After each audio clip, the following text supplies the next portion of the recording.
जब तक गरीबी की जड़ें नहीं काटेंगे, सबको बराबर का अधिकार नहीं मिलेगा, तब तक हिलेंगे नहीं। और जब तक इस देश से सामंतवाद और मनुवाद की जड़ें काट के समता मूलक समाज नहीं बनेगा, तब तक फूल का एक कतरा आंदोलन के लिए जारी रहेगा। हारना तो सीखा है, डिक्शनरी में आता नहीं, क्योंकि नए हैं, सीख रहे हैं। हमने एक ही चीज जानी है कि मान लो तो हार और ठान लो तो जीत, और हम जीतने के लिए पैदा हुए। इस देश में शोषित वंचित वर्ग के लोगों का राज आएगा, ये हमारे महापुरुष हमसे कह के गए। और गुरु गोविंद सिंह जी भी तो कहे हैं ना, कहे कोई किसी को राज ना दियो, कोई किसी को राज ना दियो, कोई किसी को ताज ना दियो, जो लियो निज बल लियो। तो मैं तो प्रयास कर रहा हूं कि शोषित वर्ग के लोग जल्दी समझ जाएं कि जितना जल्दी वो अपने अधिकारों के लिए जागरूक होकर खड़े हो जाएंगे, उतना ही जल्दी उनके हिस्से से गुलामी कट जाएगी। और जितना देर तक वो रहनुमाओं के भरोसे रहेंगे, उतने देर तक ही यह न्याय अत्याचार आपकी किस्मत में लिखा गया है। क्योंकि मैं भाग्य और किस्मत में भरोसा नहीं करता, तो मुझे लगता है कि हमें अपनी किस्मत मेहनत से खुद लिखनी पड़ेगी। आप हमसे प्यार करते हैं, हम पे विश्वास दिखाते हैं। पूरे देश से कार्यकर्ताओं ने कहा कि भैया हताश मत हो। हम तो तुमसे कह रहे हैं कि हताश मत होना, अभी तो लड़ाई शुरू हुई, अभी तो लड़ाई चलेगी। अभी तो हम लोग घुटनों के बल खड़े हुए, अभी तो हम लोग आंख से आंख मिला के काम करेंगे, मेहनत से दौड़ेंगे, गांव गांव चलेंगे, पांव पांव चलेंगे और करके दिखाएंगे। और इतिहास दोहराएगा, इतिहास दोहराएगा। बाबा साहब अम्बेडकर कह के गए, उनकी एक एक बात सच है कि 21वीं सदी हमारी है। इस देश में बहुजन राज आएगा, महापुरुषों का राज आएगा और सम्राट अशोक का भारत बनेगा।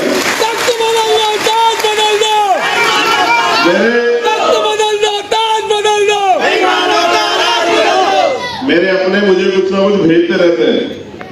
हमसे कहा गया है कि दूध शायरी जरूर पढ़ना। पहले हम शायरी बहुत पढ़ा करते थे, अब किताबें पढ़ते हैं तो शायरी का समय नहीं मिलता है। सोचते हैं कि ये शायरी आपके आगे पढ़ी दे, और ये हर एक उसके लिए है जो गरीब का बेटा लड़ने के लिए मैदान में आया। मैं आप में से एक, और जब आपने पहली बार घर से बाहर पैर रखा होगा तो तमाम तरह से लोगों ने आपके रास्ते रोके होंगे और ये कहा होगा कि तुमसे नहीं हो पाएगा। लेकिन जिन लोगों ने अपने रहबरों की बात मानी, जैसे मान्यवर साहब श्री काशीराम कहते हैं, क्या कहते हैं कि तमन्ना अगर सच्ची हो तो रास्ते हजार होते हैं, और तमन्ना अगर झूठी हो तो बहाने हजार होते हैं। तो हम सच्ची तमन्ना लेके उतरे इस आंदोलन में। अब यहाँ खाने कमाने थोड़ा ही आ रहे हैं, खाने कमाने के लिए तो आप लोगों ने इतना तैयार किया है बाबा साहब के संविधान से कि नौकरी तो कहीं भी कर लेते, और नौकरी भी नहीं कर लेते तो इतने बुद्धिमान है, वकील है, तो इस प्रोफेशन से भी पैसा कमा लेते, घर चला लेते। लेकिन मेरा घर चल जाएगा, इससे आपके जीवन में क्या बदलाव होगा? आपके जीवन में बदलाव हो, और जिस चीजों के लिए आप दूर से खड़े हुए तमाशा देख रहे हैं वो आपके हिस्से में आए। बिना संघर्ष के सत्ता नहीं मिलती। पिछले आंदोलन में हमने बहुत दिन पहले कहा कि पुष्यमित्र सिंह साहब जो है, पुराने लोग जानते हैं, कटराई लोग, कि एक पुष्यमित्र सिंह ने पूरे राजपाट का नाश किया, और पिछले आंदोलन का भी एक पुष्यमित्र सिंह ने जीरो करके नाश किया और बताया कि देखो बाबा साहब हमसे कह के गए थे कि मत घुसाना, मत घुसाना। सुई की नोक के बराबर भी अगर आंदोलन में मिश्रण करोगे तो फिर कल को पछताना पड़ेगा, तुम्हारा नाश होगा। और आज वही हुआ। और अच्छा किया कि हमारे लोग हमसे पहले कह दिए कि बना लो दल, वरना कल फिर आपको दोबारा जीरो से शुरुआत करनी पड़ेगी, क्योंकि उनको नहीं करना। हम समय से बनाए और इस चुनाव में अपनी पहचान बनाए, और आज सब लोगों को पता है कि आजाद समाज पार्टी काशीराम, मान्यवर साहब श्री काशीराम के आंदोलन को सफल बनाने के लिए गांव गांव गली गली मेहनत कर रही है। उनके नेता, उनके कार्यकर्ता न सरकार से डरते हैं, न झुकते हैं, न रुकते हैं, और न ही किसी भी कीमत पे अन्याय सहन करते हैं। तो वो शायरी मैं आपके आगे पढ़ देता हूं। जो लोग हताश निराश है उस शायरी से अपने लिए सब ढूंढ ले। जो खैरात में मिलती कामयाबी तो हर एक शख्स कामयाब होता। जो खैरात में मिलती कामयाबी तो हर एक शख्स कामयाब होता, फिर कदर ना होती किसी हुनर की और ना ही कोई शख्स लाजवाब हो। तो हुनर की कदर मिलनी चाहिए, होनी चाहिए। ना पूछो कि मेरी मंजिल कहां है, अभी तो सफर का इरादा किया है।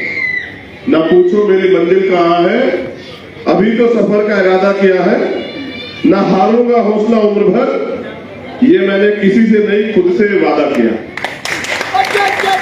अब आपसे काम की बात करते हैं। ये लोकतंत्र है, तुम आगे वाले हमारी बात पे ध्यान दो। आज हम सिखा रहे हैं, सीख लो। नारे तो पिछले 70 साल से लगा रहे हैं, हाथ में क्या है ना तुम्हें खुद पता है। 70 साल से तालियां बजा रहे लोगों के आने पे खुश होते हो और फिर मुंह सा मुरझा के घर चले जाते हो कि हमारे इसमें कुछ नहीं आता। जिनसे अपना अधिकार छीनना चाहते ना, बाबा साहब अम्बेडकर ने कहा कि जो अधिकार छीन गए वो छीन कर ही ले जाएंगे। मांगने से सिर्फ भीख मिलती है, अधिकार छीनने पड़ते हैं। और छीन कौन सकता है? जिसके अंदर बल होता है। आपका दल है, दल से बल बनाओ और बल बना के हल निकालो। जिन समस्याओं के लिए दूसरों के आगे हाथ फैलाते हो ना, वो समस्या हल करने की ताकत आप में है। ये लोकतंत्र है और इस लोकतंत्र में बनाने के साथ ये तय हुआ था कि जिसकी इतनी संख्या भारी उसकी उतनी हिस्सेदारी। जिनके पास वोट होगा, जो अपने वोट को तैयार करने के, उनका राज होगा। और लोकतंत्र बना इसलिए कि अमीर ही राज नहीं करेंगे, गरीब का बेटा भी आएगा, मेहनत करेगा, संघर्ष करेगा, अपने समाज के लिए कुछ करके दिखाएगा। अमीरों ने लोकतंत्र में पाबंदी लगाई कि गरीब का बेटा इसमें घुस ना पाए। उनको पता है कि अगर पैसे की लाइन नहीं खींचेगी, पैसा प्रायोरिटी नहीं होगा, तो गरीब आदमी भी मेहनत करके आगे बढ़ जाएगा।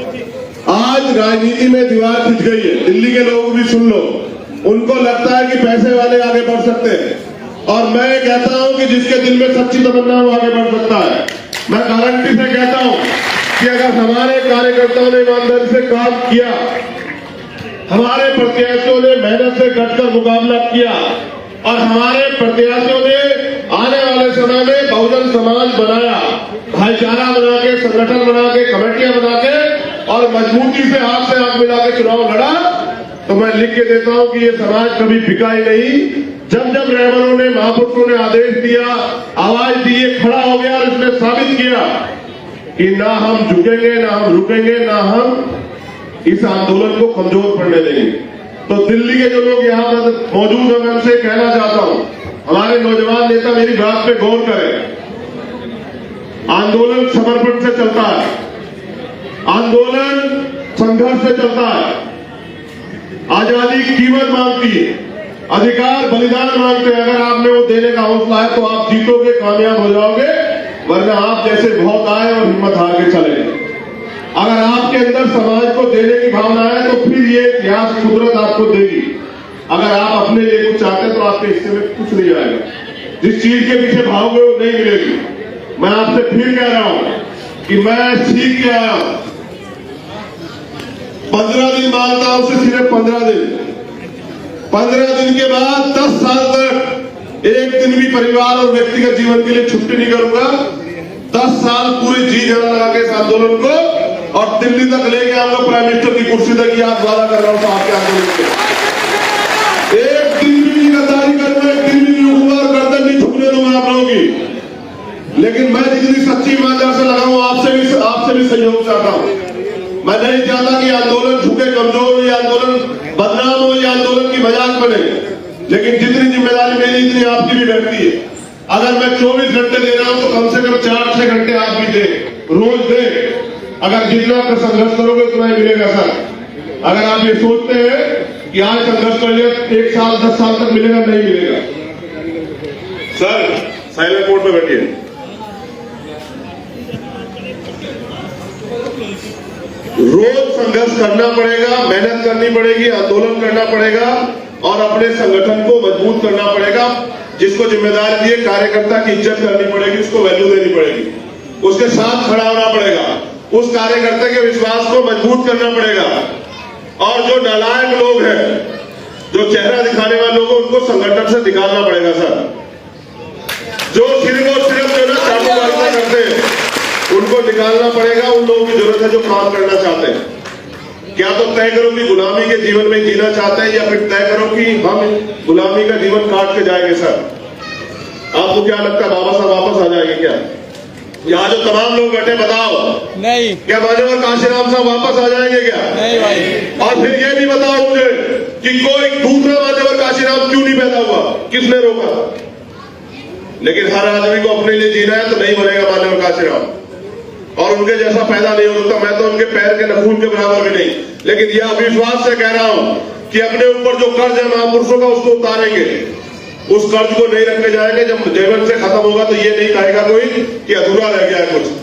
अपने जीते जीवन में इस आंदोलन को आगे बढ़ा के जाएंगे। अब दिल्ली के लोगों सुन लो, आपसे बहुत जिम्मेदारी की बात करनी है। दिल्ली में बहुजन समाज की आबादी सबसे बहुत ज्यादा है, और आपसे मखूटे दिखा के बाबा साहब की बात करके लोग वोट लेके गए, और कितने ऐसी समस्याएं जिनका हल नहीं हुआ, मैं गिनवा दूंगा अभी आपको। लेकिन आप ये बताओ, क्या आपकी समस्याओं का हल आप खुद नहीं कर सकते हो?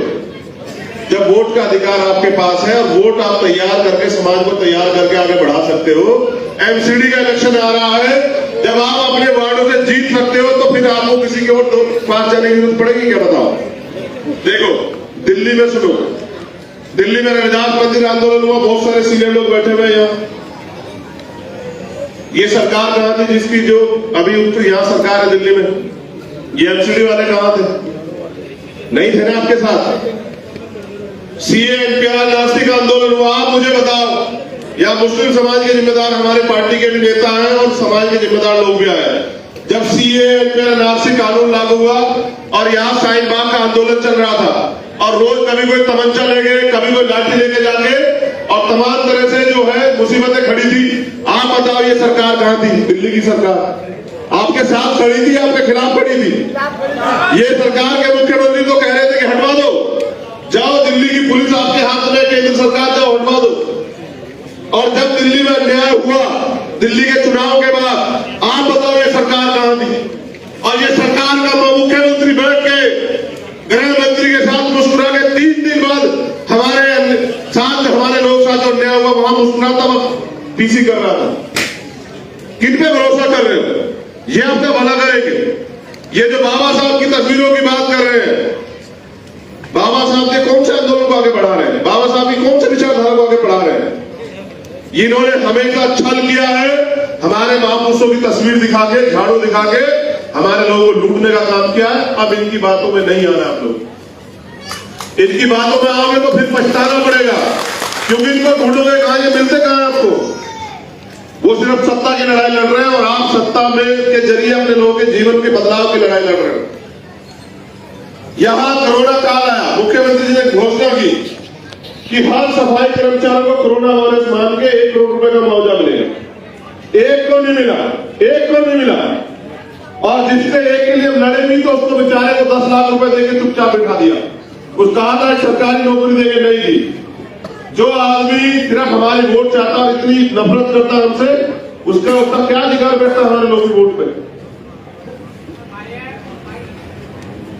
सीमापुरी में मेरे आज भी याद है, एक नोटिस आया, हिमांशु जी का कॉल आया कि वहां भगवान वाल्मीकि महाराज का मंदिर है, और वो लोग सीमापुरी में तोड़ रहे हैं। कल को ऑर्डर आ गया कि एसडीएम लेके आएगा वो बुलडोजर। हमने कहा फिर क्या करना है? कहा कि नहीं, अपमान हो जाएगा महापुरुषों का, वहां चलना है। और हम जाके सारे अधिकारियों को वहां कह के आए कि भाई सुनो, इसे बुलडोजर को काबू में रखो। जब दूसरों के नहीं टूटेंगे तो हमारा भी नहीं टूटेगा। और जब यहाँ ये है कि धार्मिक स्थलों पे जिसमें विवाद नहीं, उसको सरकार जो है जबरन तोड़वाने का काम नहीं करेगी, तो इसको क्यों तोड़ रहे हो? तब जाके बड़े मुश्किल से ये कह के कि आओ तुम्हारा स्वागत करेंगे, तब जाके वो रुका। यहां आपके याद होगा, यहाँ की दिल्ली की टीम गवाही देगी कि जब यहाँ रोजगार पे वो बच्चे एसएससी जीडी के आंदोलन कर रहे थे, ये सरकार एक दिन उनसे मिली, उनकी मदद की।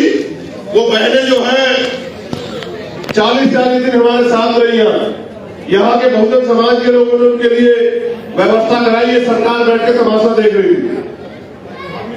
मैंने कई मामले सुने। एक हमारी बहन है छोटी, रीतू, क्या नाम है उनका, प्रोफेसर लीयू की, वो जातिवाद का शिकार हुई।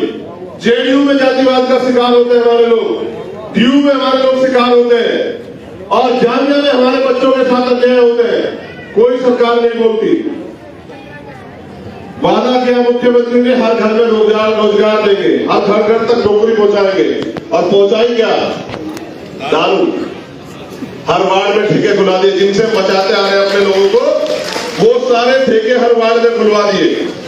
वादा किया शिक्षा देंगे, और जिस दारू से हम अपने समाज को बचा रहे हैं कि ये हमारे समाज के लोग इससे बचे, वो दारू के ठेके खुलवा दिए। और अभी तो क्या चल रहा था, एक के साथ एक फ्री, समझ रहे हो? क्यों? क्योंकि ये चाहते हैं समाज दारू पी के पड़ा रहे और अपने अधिकार न मांगे। और ये दारू पी के हमारे लोग फिर घर में जाकर झगड़ा करते हैं। हमें रोकने का काम करेंगे, इनका काम है हमें गुमराह करना, बेवकूफ बनाना, इनका काम है हमें इन्हीं तरह की समस्या में घुसा के रखना। और हमारा काम है कि इनकी बातों से गुमराह नहीं होना, इनकी बातों में नहीं आना और इन समस्याओं से निकलना। कहा मुख्यमंत्री ने कि जल घर घर तक पहुंचाना है, मगर वो जल काले रंग का था इनका, वो साफ पानी वाला नहीं था। वो था जो बोतलों में आता और इसके लिए लाइन लगती है आज भी। तो एक बहुत बड़ी समस्या है, एनडीएमसी में तो 70,000 रुपए मिलते हैं, लेकिन बाप सफाई कर्मचारी को ठेकेदारी पे और संविदा पे उसको 7,000 8,000 रुपए मिलते हैं। तो ये भेदभाव तब तक जारी रहेगा जब तक आप यहां इस सिस्टम को अपने हाथ में नहीं लोगे। सोचो, अगर एमसीडी में आपका बहुमत होगा तो बताओ, क्या किसी काम के लिए आपको किसी के पास जाना पड़ेगा? नहीं जाना पड़ेगा। दोनों हाथ उठा के बताओ आप लोग। अगर एमसीडी में नहीं, पहले सुनो क्या बात है। यही तो हो रहा है, कोई भी तुमसे हाथ उठवा देता, आप बटन दबा जाते हो उसका, बाद में आके मुझसे कहते हो कि भाई चलो मदद करो। ताकत उनको देते हो, मदद मुझसे मांगते हो। तो मदद मांगने के लिए मुझे लायक तो कर दो कि मैं आपकी मदद कर सकूं।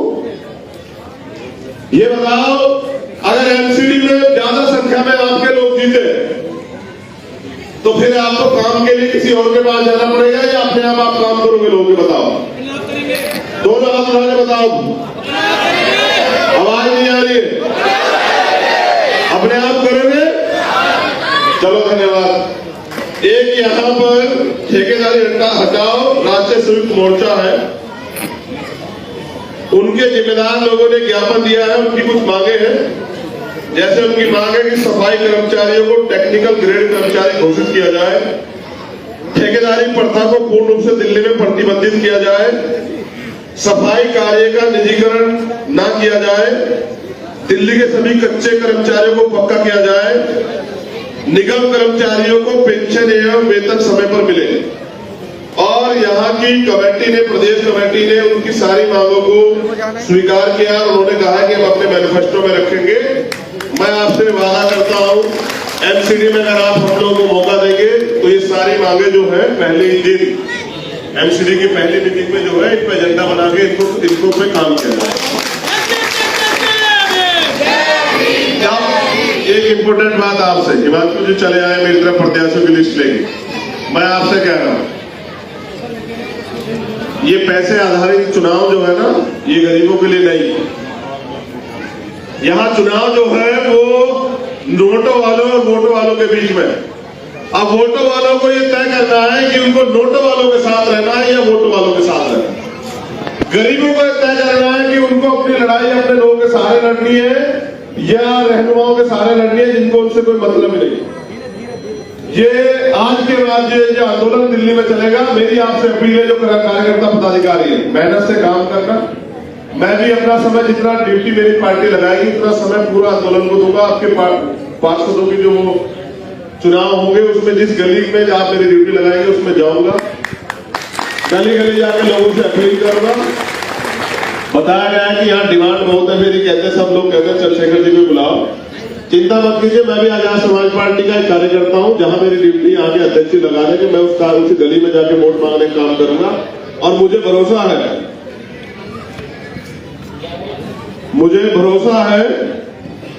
कि